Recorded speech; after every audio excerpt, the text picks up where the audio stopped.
Bom, voltamos agora com o segundo bloco do Historiência e vamos dar mais foco agora na Enigma e no Alan Turing. Bem, o que acontece no começo da Primeira Guerra Mundial e a Segunda Guerra é que eles começam a usar o rádio para poder enviar mensagem para o campo de guerra e trocar mensagens militares. O rádio ele tem a vantagem de ser mais prático por causa que não necessita de fios para poder mandar a mensagem, você vai por frequência. Entretanto, embora ele seja prático, ele é extremamente vulnerável, porque qualquer pessoa que consiga interceptar aquela frequência vai conseguir escutar a mensagem que você está passando. E aí cria a necessidade de você criptografar todas as mensagens por rádio. Perfeito. Antes mesmo do uso do rádio, já se utilizavam alguns sistemas de criptografia nos telégrafos, né? Mas como o acesso aos telégrafos era um pouco mais complicado e caro do que o rádio, no momento da difusão do rádio, as informações passam a ficar literalmente soltas no ar e quem tiver ligado naquela frequência consegue apanhá-las. Então, de fato, a gente vai ter um aumento no número aí de tentativas de se criar máquinas de segurança para criptografia. Como nós vimos no primeiro bloco, já ali com o Charles Babbage, desde o século XIX havia o interesse em se criar mecanismos de codificação. Mas até o final da Primeira Guerra nós não tínhamos aí grandes máquinas que fizessem esse serviço. É nesse sentido que engenheiros elétricos alemães criam, logo após a Primeira Guerra, os primeiros modelos da máquina Enigma. E eu acho que é importante deixar claro que quando as pessoas veem representações da máquina Enigma, parece um segredo de guerra alemão. Mas inicialmente foi uma máquina comercial. O governo alemão, a empresa fabricante, vende milhares de Enigma mundo afora, mas isso vai ter algumas mudanças, né? As máquinas Enigma passam por atualizações que vão dar funções diferentes a ela. Não só o governo alemão, mas também o americano e o inglês tinham suas próprias máquinas de criptografia, mas a diferença que a Enigma trazia é que ela era portátil e prática.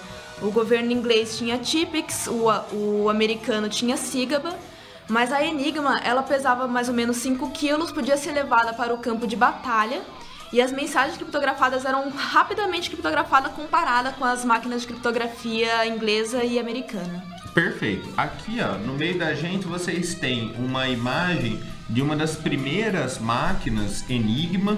Antes dessa evolução, as máquinas Enigma começam a ser utilizadas em campo de batalha em 1926. 1926 é quando nós temos a estreia.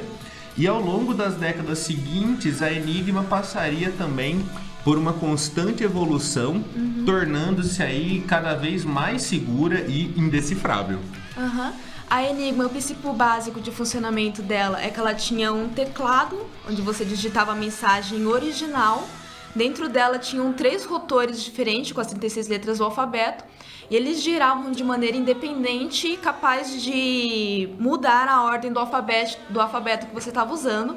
Além disso, tinha um rotor espelho que fazia com que depois que você terminasse a criptografia, você conseguia voltar depois para a mensagem original.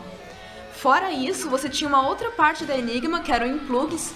Então você podia trocar, além dos rotores que trocavam a ordem do alfabeto, você podia trocar a letra A pela letra Y, por exemplo, o que era uma maneira de criptografia a mais. Somando tudo isso, você tinha 17.576 alfabetos diferentes para criptografar as mensagens alemãs. É uma quantidade impressionante. Como a Nayara colocou, a Enigma, você tinha então 3 rotores, as 26 letras do alfabeto, né? A gente utiliza aqui o alfabeto no modelo inglês, então aí com W, Y e Z, também contando como letras, 26 letras por rotor, os plugs e as luzes. E isso totalizava, aí eu não vou nem lembrar a cifra ao certo, mas é algo em torno de 15 quintilhões de possibilidades diferentes de codificação. Um elemento importante na Enigma é que, ao contrário de outras formas de codificação, a Enigma permitia a não repetição de letras. Uma das formas básicas de decifrar cifras é prestando atenção nas repetições. Isso, no padrão de repetição. Perfeito, no padrão de repetição. Tanto de letras mais comuns, como no caso do E, por exemplo, nos países de língua inglesa, ou no A, aqui pensando no Brasil, quanto em palavras, por exemplo, preposições, artigos, o, a, em, para, no, na, que são aí muito repetíveis, estão na base de várias frases e acabam se tornando fáceis de se quebrar. Então, como que a máquina operava nesse caso? Você podia ter 3 As na mesma palavra, só que nunca seria utilizado a mesma letra para o A, né? Então, nesse caso, o A poderia o primeiro ser Y, o segundo G, o terceiro Z, porque essa era a grande dificuldade da máquina. Quando o primeiro rotor funcionava, ele já alterava a segunda sequência. Então, a segunda sequência seria algo completamente novo, né? Ao contrário de outros modelos de criptografia que são fixos, né? Então você pega uma determinada letra e troca o valor dela. Nesse caso era muito aleatório, as combinatórias eram muitas. Além disso, o governo alemão, eles criavam um caderno para cada mês e eram 5 rotores, mas na máquina ficavam só 3. Então quando trocava o dia, eles pegavam um rotor a mais, colocavam no lugar do outro. Então era impossível que você tivesse o mesmo padrão de mudança de alfabeto nos dias seguintes do mês. Perfeito. E isso tornava a Enigma uma máquina muito complicada porque ela não tem um sistema fixo, né? Então você pode quebrar a mensagem de uma semana, mas a da semana seguinte não é a mesma. Não é a mesma, né? Agora, para que tudo isso pudesse ter um fim, essa troca de mensagens, vamos lembrar inclusive que essa troca de mensagens secretas foi fundamental na estratégia alemã durante a Segunda Guerra Mundial. A gente lembra que a estratégia alemã foi de uma guerra muito rápida, né? O modelo Blitzkrieg de guerra. Então a ideia era um ataque frontal e rápido. Para isso você precisa pegar os seus adversários de surpresa e ter uma máquina dessa era fundamental. Agora, e o processo de quebrar esse código tão avançado? Quando que começa, né? Bem, na verdade, no começo do uso da Enigma já haviam pessoas trabalhando para quebrar o código dela, mas isso em papel. Tem 3 matemáticos poloneses que começam a fazer isso. Eles compram um caderno de um francês que tinha interceptado esse caderno de códigos de mudança de rotores da Enigma, e com isso eles conseguem decifrar algumas mensagens durante um mês da Enigma. Entretanto, era tudo em papel, era tudo muito lento, e isso não era tão vantajoso para o governo inglês. Então é quando eles somam uma equipe de vários matemáticos e analistas para poder começar a decifrar os códigos da Enigma de uma maneira mecânica. Perfeito. É nesse momento, então, que entra na nossa história um dos 2 personagens fundamentais aqui na quebra da Enigma, que está aqui do nosso lado, o nosso colega polonês Marian Rejałowski. Marian, aqui para os mais íntimos, foi fundamental nesse processo, porque geralmente quando se fala também na Enigma, imediatamente nós temos a imagem do Alan Turing como quebrador do código, pai da computação, e nós esquecemos as equipes que estiveram por trás. Então acho que um ponto interessante de se observar é todo o sistema para quebrar o código Enigma foi feito por poloneses inicialmente, e isso não é à toa, né? A Polônia, nós lembramos, foi um dos primeiros territórios invadidos pelos alemães, foi estopim da Segunda Guerra Mundial, essa invasão. Então, como os poloneses já se sentiam nessa iminência, nesse porvir de um ataque, então nada mais lógico do que investir na quebra desse código. O nosso colega, então, Rejałowski, tem que correr por vários países, né? Ele sai da Polônia quando a Polônia é ocupada, vai para a França, começa o trabalho dele de quebrar códigos lá na França novamente. Aí a França é ocupada pelos nazistas e ele vai finalmente para a Grã-Bretanha, aonde conhecerá o segundo personagem dessa nossa história aqui, Alan Turing. Isso.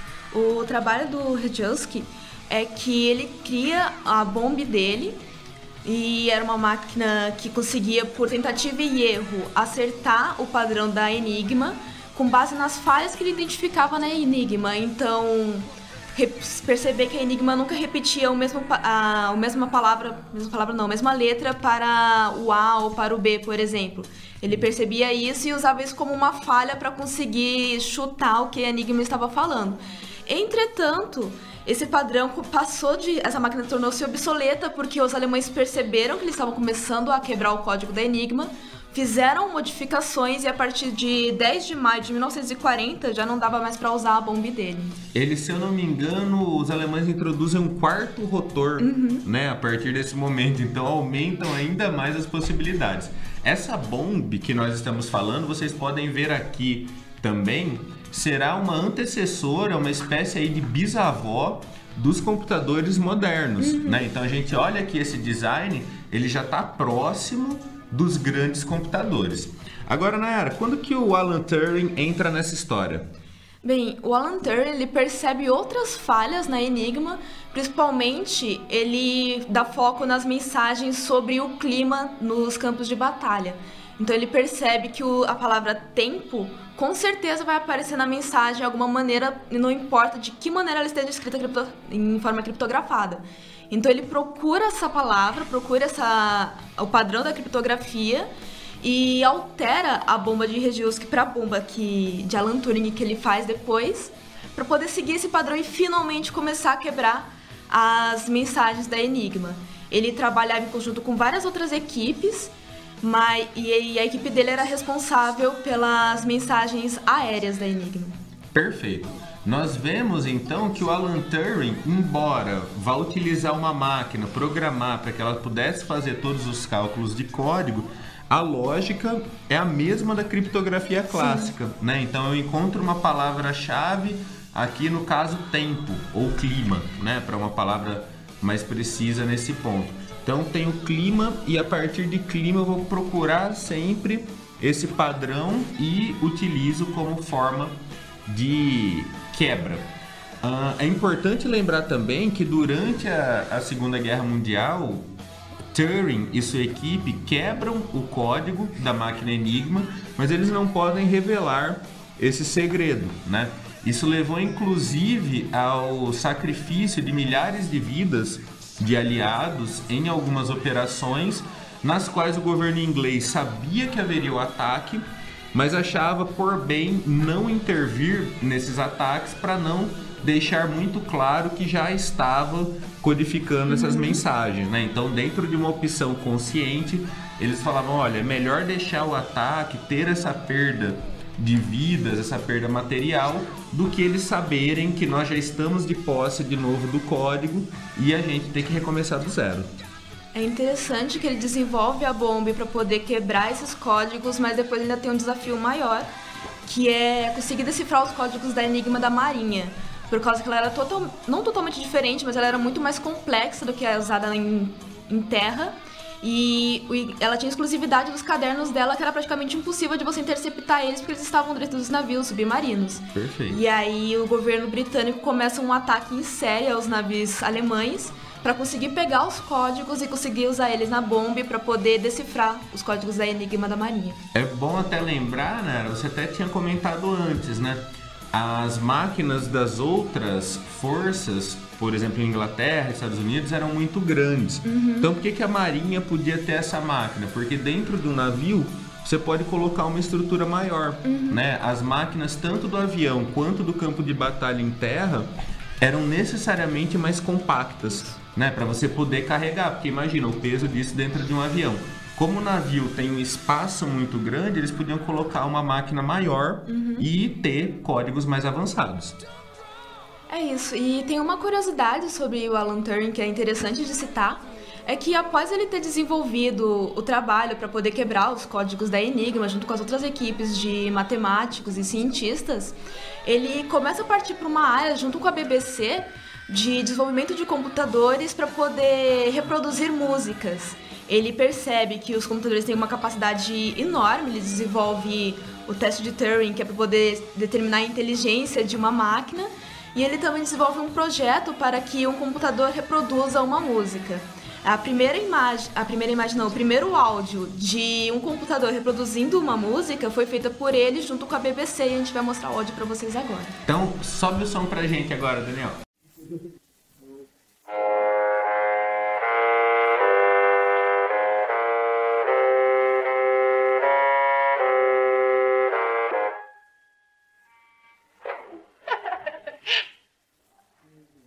The machine resented it. Alright, hang on again. The machine's not enjoying this. It's gone on strike a bit. Let me know when I should lift Jim, I think.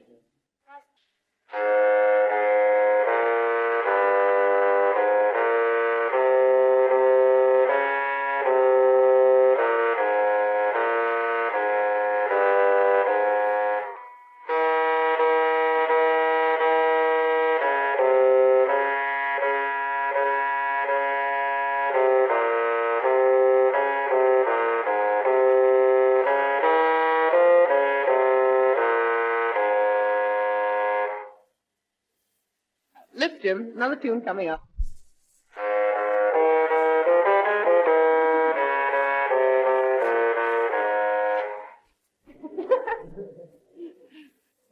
Another one coming up. Keep on cutting.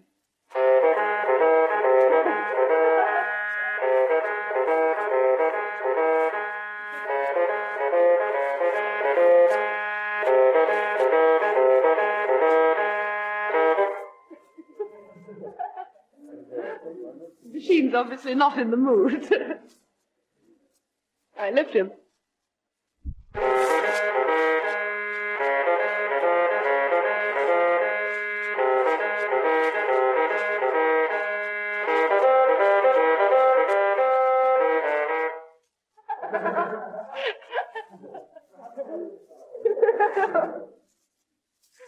Oh dear. Good. What's the repertoire? Okay, Jim, that's... Então... Um pequeno problema de microfonia. Na verdade é música do computador também, mas é música moderna dos computadores. Isso foi desenvolvido em 1951. São pequenos pedaços de 3 músicas. As músicas são God Save the King, Baby Black Sheep e In the Mood.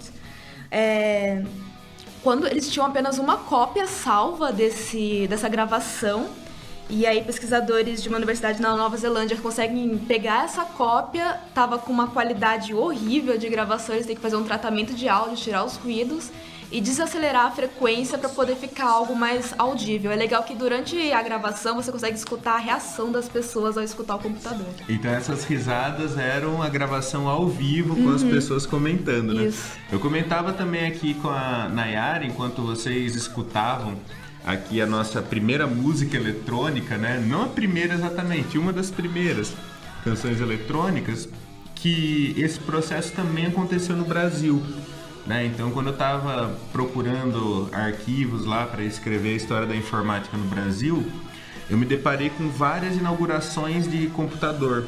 Então, nessas inaugurações, inicialmente, não era incomum, por exemplo, que se levasse um padre para benzer o computador, eles estouravam fogos, assim, os computadores eram muito, muito raros, né? E tem vários relatos em jornais de presidentes como Jânio Quadros, Juscelino Kubitschek, João Goulart, que iam ver a inauguração de um computador e o computador cantava, ou melhor, né, soava o hino nacional. Então, no Brasil também teve música computadorizada assim. Bem, agora nós terminamos esse segundo bloco do Historiência. Quem ficar com a gente com o podcast vai ouvir mais uma música.